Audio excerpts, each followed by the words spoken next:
연휴의 마지막 날입니다. 잘 쉬시기를 바라겠고 또 한편 어떤 분에게는 쉼의 시간이보다 더 분주한 시간이요. 여러 가지 일 처리를 해야 되는 시간일 수도 있겠다라는 생각이 듭니다. 그 모든 분들에게 참 하나님의 격려와 위로와 또 하나님이 그 삶을 붙잡고 계신다는 확신이 있었으면 좋겠고 오늘의 이 새벽 묵상을 통해서 또 영적 일용할 양식이 제공되기를 바랍니다. 내일부터는 이제 다시 모두가 일상으로 돌아갑니다. 여러분의 일상이 또 차근차근 하나님 안에서 질서를 잡히기를 소망할 뿐더러 새벽 기도도 다시 내일부터 현장 새벽 기도회가 시작이 됩니다. 잠시의 쉼을 뒤로 하고 우리가 모든 일상을 또 복원해 갈 때에 하나님의 놀라우신 은혜가 그 현장 자리자리마다 있게 되기를 소망합니다. 그러한 가운데 오늘 함께 보실 하나님의 말씀 마태복음 3장 16절 17절 말씀입니다. 예수께서 세례를 받으시고 곧 물에서 올라오실새 하늘이 열리고 하나님의 성령이 비둘기같이 내려 자기 위에 임하심을 보더니 하늘로부터 소리가 있어 말씀하시되 이는 내 사랑하는 아들이요 내 기뻐하는 자라 하시니라. 아멘.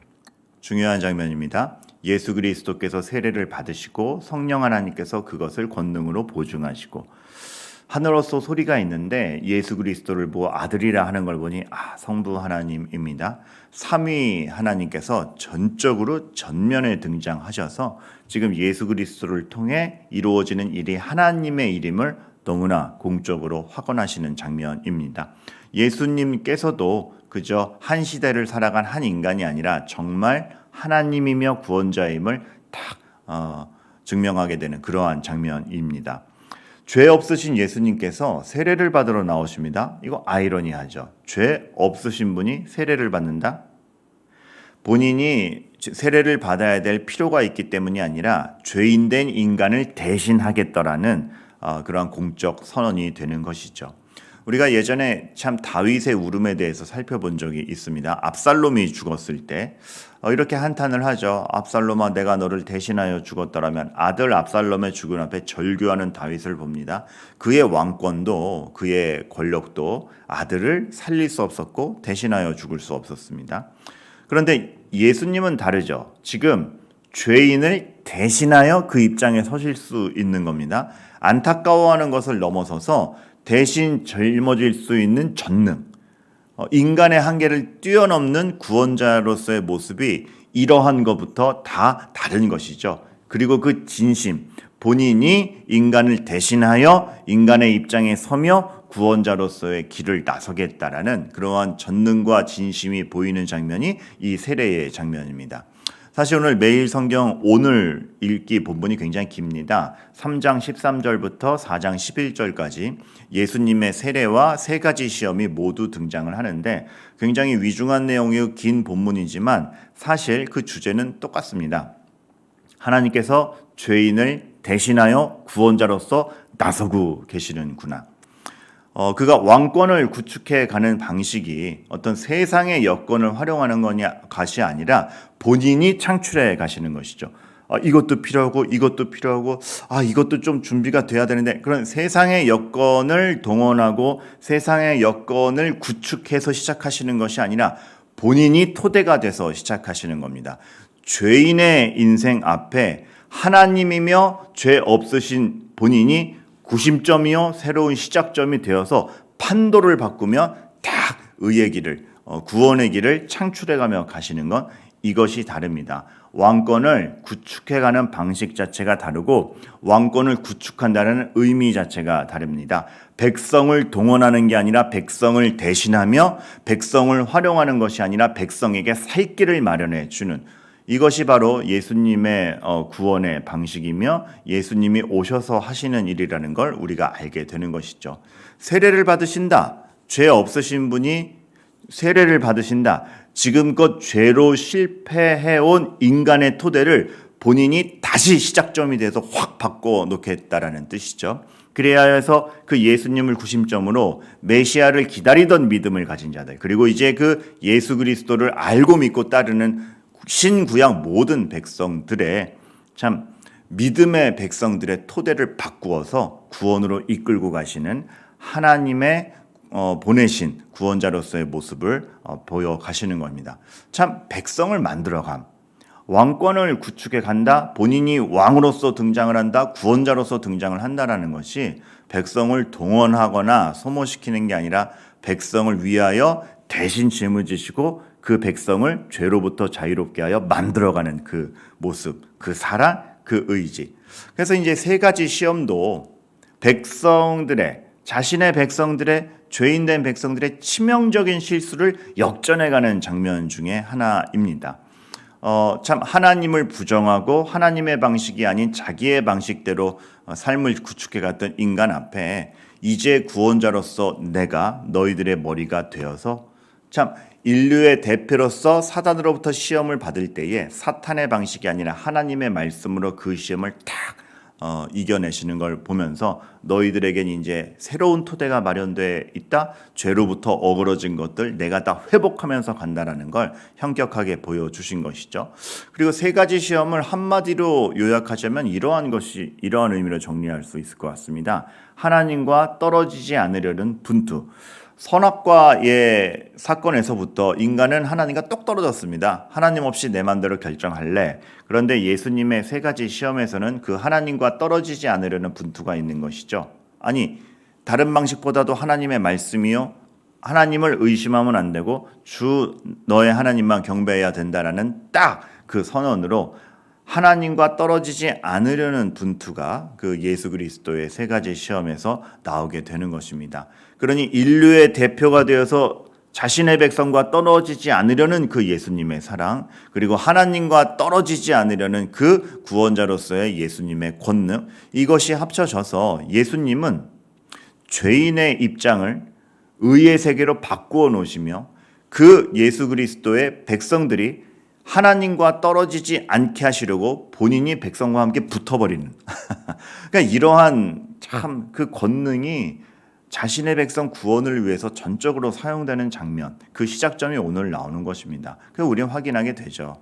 정말 그 하나님의 주권, 그리고 하나님을 사랑하는 그것이 교회에서 드러나야 되는구나. 예수 그리스도께서 보여주셨듯이 참 교회는 하나님의 주권을 드러내는 곳이고 하나님과 떨어지지 않으려고 분투하는 것이며 하나님을 사랑하는 것이고 또한 하나님의 사랑이 드러나는 것이구나. 예수 그리스도를 통해서. 너무 오늘의 본문을 통해서 분명하게 드러나는 장면이죠. 그래서 교회는 무엇인가라고 했을 때 교회는 하나님이 전면으로 적극 동참하여 역사가 일어나는 곳이 교회입니다. 지금 교회를 장소로서 설명해서 그러는데 우리 성도 한 명 한 명이 교회라는 것을 생각할 때 우리 성도 한 명 한 명은 하나님이 전면으로 등장해서 적극적으로 동참해서 일구어가는 그러한 영혼의 인생이 우리 교회인 것입니다. 사실 얼마나 든든합니까? 그런데 우리가 한편으로는 그 든든함을 얼마나 이렇게 확고히 알아가지를 못합니까? 여러분 교회에서는 언제나 그래서 이런 것들이 드러나야 된다라고 생각합니다. 하나님이 얼마나 우리를 위해서 구원 사역을 적극적으로 펼치고 계신가? 그 하나님의 주권 그리고 우리가 하나님을 어떻게 신뢰하고 사랑해 가는가? 그것 안에서 어떻게 하나님의 백성이 거룩한 백성으로 만들어져 가는가? 이걸 보는 것이 언제나 교회여야 됩니다. 그러니 사도행전에서 아나니아와 삽비라가 얼마나 큰 죄를 저질렀는지 다시 한번 알게 되는 것이죠. 이렇게 하나님의 주권과 하나님에 대한 사랑과 신뢰가 드러나야 되는 곳에 본인들의 욕구와 본인들의 계산으로 딱 들어와서 본인들이 주인이 되려고 했던, 그래서 성령 하나님을 속이는 것에 전혀 거리낌도 없었던 그 오만 죄로 가리워짐. 그것이 아나니아와 삽비라가 교회가 가져서는 안 될 모습을 굉장히 대표적으로 보여준 사건인 것을 알게 됩니다. 근데 한편으로는 이러한 생각이 듭니다. 이러한 것들, 그러니까 하나님이 주권을 갖추셨다, 우리가 하나님을 사랑해야 된다, 하나님이 우리를 위해서 이렇게 전면적으로 등장하고 계시며 역사하고 계신다. 그런 것들을 누구나 확신할 수 있게 하는 것이 무엇일까? 참 고민하게 되는 것이죠.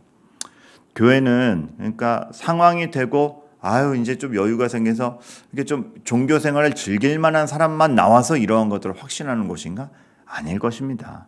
모든 걸 다 누린 사람도 난 더 이상 필요한 게 없어 라고 하는 사람들도 갈급하게 나와서 내가 세상의 모든 것은 가졌지만 하나님이 필요하다라는 하나님의 주권을 확인하는 곳일 뿐더러 전혀 내가 종교 생활할 여유가 어디 있어? 하나님이 계셔?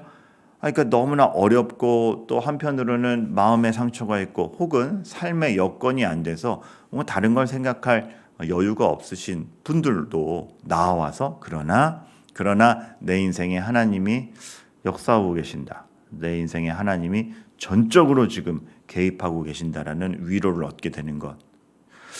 그렇게 할 수 있는 것이 무엇인가? 사실 많이 고민하게 됩니다. 이것이 분명합니다. 전 이것을 믿고 하나님이 우리 인생 주도하고 계시며 주권이 있으시며 우리가 하나님을 사랑해야 하며 하나님이 우리를 사랑하고 계신 건 너무나 확연히 믿습니다. 그런데 그것을 우리 성도 한 명 한 명이 정말 확신하고 체감해 갈 수 있도록 하는 것은 무엇일까? 굉장히 많이 고민하게 되죠. 왜냐하면 삶은 굉장히 각양각색이고 복잡하기 때문에 그렇습니다. 교회가 참 23년을 계획하면서 이 부분을 좀 생각했으면 좋겠습니다. 누구나 믿음으로 교회 앞에 나온 사람들에게 하나님의 살아계심이 공허하지 않고 진짜 지금 자신의 삶에 확신할 수 있도록 그렇게 되는 것은 무엇이고 그것을 위해서 교회가 도와야 되는 건 무엇이고 교회가 선포해야 되는 건 무엇인가? 저는 이 부분이 굉장히 많이 생각이 되고 고민이 됩니다. 지금도 저는 설교를 하기 때문에 공적으로 한 주제를 두고 명료하게 하지만 받아들이는 여러분들 입장에서는 누군가는 이 말을 실감할 것이지만 누군가에겐 공허할 수 있습니다. 그러나 모두에게 그것이 공허하지 않게 딱 들어가는 그 역사가 무엇인가 우리는 함께 고민해 가야 될 것이며 그렇기 때문에 교회는 믿음으로 나온 누구나 그 삶의 형편에서 믿음으로 어울릴 수 있어야 되고 믿음으로 서로를 공감해 줄 수 있어야 되고 그 누구도 소외되지 않는 가운데 삶의 형편을 믿음 가운데 나눌 수 있어야 된다라고 생각을 합니다. 그래서 오늘 여러분들 기도하실 때 이런 두 가지 기도 제목으로 좀 합심해서 기도해 주셨으면 좋겠어요. 교회다움이란 무엇일까? 진짜 교회가 교회답다라는 건 무엇일까? 하나님의 주권과 사랑과 하나님을 신뢰하는 것들 이것을 분명히 드러낸다라는 것이 도대체 무엇일까를 우리가 만들어 갔으면 좋겠습니다. 그리고 정말 모든 성도들이 그것을 체감해 갔으면 좋겠습니다. 그러한 23년 되도록 기도해 주시기를 바라겠고 또 한편 교회가 힘을 구축해 간다는 건 아까 우리가 초반에도 봤지만 하나님께서 왕권을 구축하는 방식은 본인 세력을 자랑하는 것이 아니라 백성을 만들어가는 것이었습니다.